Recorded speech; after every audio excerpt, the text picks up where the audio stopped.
Here is the ugly facts of the Bitcoin life. Nobody really gives a shit about Bitcoin. And that's the truth. Nobody actually gives a shit about the decentralization, unconfiscatable freaking assets that you can transact with 24/7, 365. No one really cares. And the reason I say that is right now, the price of Bitcoin is hitting new all-time highs. It's breaking new records. It's finding new ground. It's doing great things. It really is. And people only give a shit when the price of Bitcoin is at its all-time high. All of a sudden, if you look at Twitter, everyone's talking about, oh, I'm buying Bitcoin. Oh, I'm going to allocate myself some Bitcoin. Oh, my friends are going to buy Bitcoin. I told my grandfather to go buy Bitcoin. Told my preacher, go buy Bitcoin. You know what I'm saying? It's so insane. Why wasn't Bitcoin good enough at $4,000, $6,000, or $10,000? Anything less than $10,000. You know why? Because right now, there's so many people that see Bitcoin going through the roof. They don't care about the philosophies. Their only focus is to extract as much USD value as possible out of their Bitcoin. And it makes me so nuts just for the simple fact that everyone talks about how Bitcoin is supposed to be the best thing, the better solution. But everyone is using Bitcoin as the tool, the vessel of extracting the very thing that they knock the most, USD. It's kind of crazy. But listen, today's episode, we've got some very interesting stuff to talk about.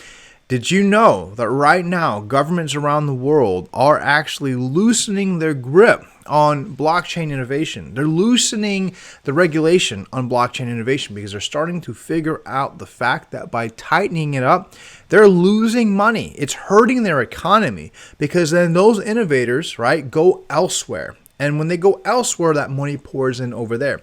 They're figuring out by doing that, they're harming themselves, their economy, their people. So we're starting to see countries loosen up on the idea of embracing blockchain technology. And that, in my opinion, is going to be massive in the future for altcoins. I'm telling you, it's going to be massive in the future for altcoins. I believe at some point, if this keeps happening, altcoins are going to have a bull run like we've never seen before. You know what else could actually cause a massive bull run like you would never believe? Smashing the like button and hitting that subscribe button as well. But before we dive too much farther into what's going on with the news, let's talk about the chart. Looking at the daily chart, Bitcoin is performing in ways that has not been seen since 2017. We have not seen this kind of performance since 2017. It was actually last November when we really found a peak, and everyone assumed that was over for Bitcoin. But you know what? It looks like we're doing the same thing right now. The same kind of behavior is coming out of Bitcoin right now, where it looks like it's found a peak and a big correction.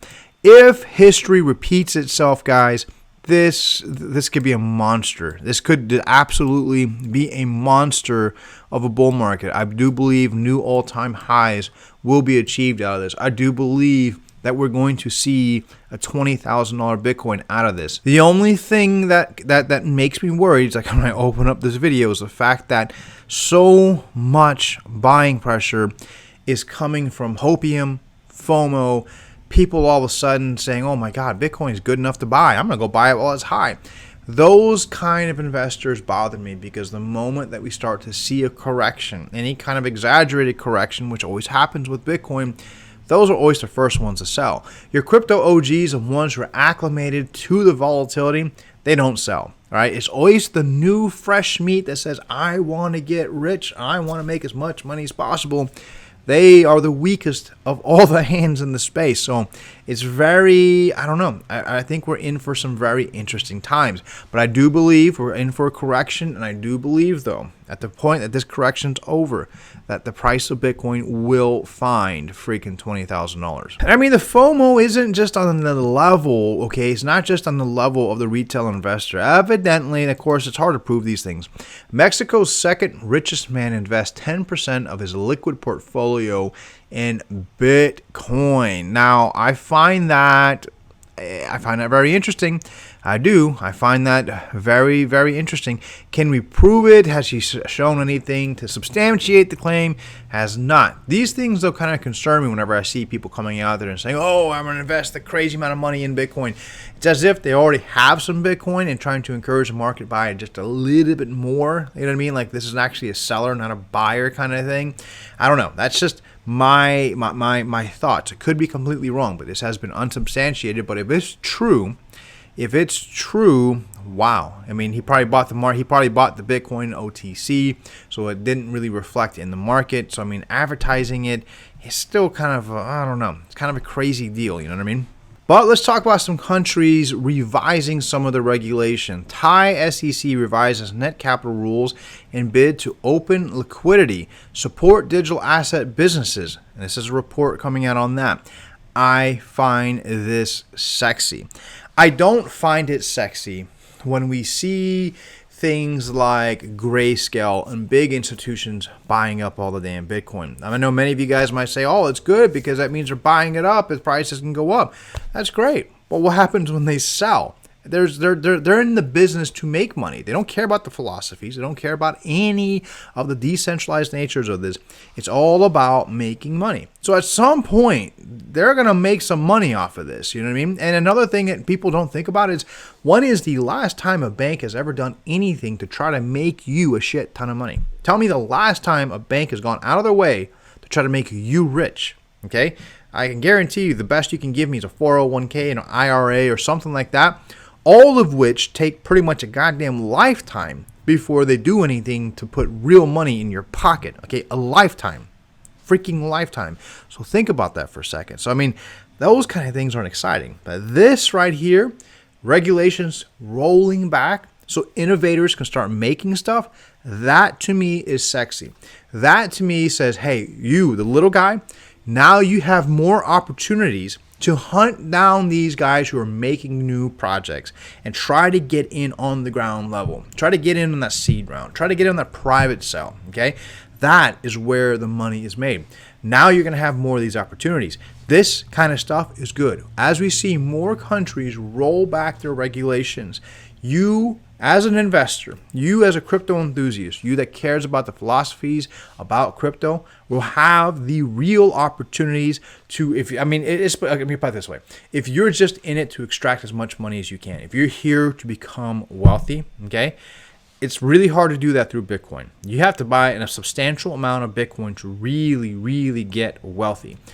With the right altcoins, with the right innovators, the right group of people, you can achieve that in such a shorter amount of time. Not that lifetime shit, short amount of time. Now, I know they're diamonds in the rough, but you actually have a much better chance of achieving that. So this is good. In my opinion, I'm going to share this, okay? A good example of good innovators, and this is completely unsponsored. I'm not paid for this. Haka Finance, okay? If you go and look at what they've been doing, product after product after product after product after product after product. They keep making products. And then the thing is, they don't go boasting about it. They don't go out there trying to market the shit out of it and trying to suck in all that retail money. They go and develop and make and build, and everyone's like, oh, wow, what's this? What the hell's going on? This is kind of crazy. This is cool stuff. The DeFi handbook, the black hole swap, the automatic market making, the 3F mutual, which I find this one the most sexy right now. It's insurance. You're against your MakerDAO to make sure that, to protect yourself of a freaking collapse. It's insurance. And I have stuck through Haka through thick and thin. Like I put a tweet out about a month ago saying, I don't care how low the price gets. I know what they are. I'm going to stick with them. I'm going to hang with them because I know that what they are doing and what their token burn-offs and the new products coming out, that this is going to take off. This is an example of a good product. We need more companies, more entities like this to have the ability to make stuff and innovate, because those of us who got in this on the ground level are going to reap the rewards because we believe in them. And again, that's not sponsored. That's not me telling you to go buy Haka. As a matter of fact, I don't want you to go buy Haka because most people don't understand it. That was just clearly me giving an example, okay, of the fact that we need more good innovators. We need more doors open for them. The more those doors open, the better it is for you guys who are hunting down opportunities to invest your money. Now let's flip over to the other side of the world of crypto real fast, like the dark side.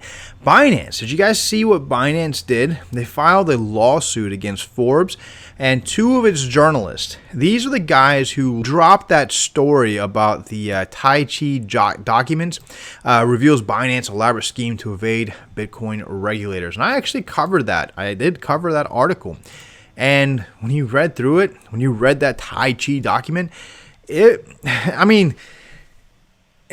seemed pretty compelling. You know what I mean? I would assume that these guys didn't release something fake, but evidently Binance is saying, you know what? We've got more money than you. We've got some muscle. We got some power, and we're gonna go in there and we're gonna crush you. And that's what they're doing. They are seeking serious damages, and we're talking compensatory and punitive. Punitive damages, though, that is where they really rake in the doughs. We're talking like millions of dollars. I mean, it's kind of crazy where we've gone in the crypto space. You know, exchanges have gone from just being these quiet entities who've been taking it to the entities now that say, oh yeah, you want to talk shit about us? We'll come after you, kind of thing. You know, it's really crazy, but I don't know. I wonder how much legs the case actually has, because again, I read the document, and the only thing that I could say would make this win for Binance is if the document was fake. Okay, so I mean, if that was fake, then damn, they are absolutely going to crush Forbes. They're going to crush those journalists. If the document is real, though, I don't know how this is going to play out. You know, I don't know what they're going to do to actually win this. Now, the other thought on this is Binance is doing this, right, to prevent any more whistleblowers. Basically saying, listen, even if we don't win in court, we're going to make sure the fact that you want to leak some shit out there, or you want to be a whistleblower, we're going to make sure it's as expensive and inconvenient as possible. So I mean, this just kind of shows you the next level of evolution that our space is going through right now. You know what I mean? So I mean, there's only one of three scenarios out of this. Either A, they're fighting a losing battle, or B, they're fighting a battle that's actually, you know, legit, that they can beat, or C, that they're trying to shut people up. I don't know what the answer is. I don't know. I'm actually going to follow this one pretty closely and see how it plays out. But I don't know. It's kind of crazy how our space is evolving, how it's maturing. You know, it really is. The space is really maturing. But listen, everything on the side. Watch the price of Bitcoin. I'm telling you, I think a correction's coming in. I do. I don't think there's anything to panic about. I do think that the rally is still going to continue. I think that this is still this early bull market. If you just compare these metrics right here to previous metrics in the past, if you look at what's happening with volume, if you look at what's happening with the retail world, spreading the news, celebrities spreading the news of buying Bitcoin, I believe that Bitcoin still has a long ways to go before we actually hit that dump phase. You know what I mean? So exciting stuff. Very exciting stuff, guys. But listen, that's all I have for today. Hope you guys enjoyed. See you guys tomorrow. Peace out.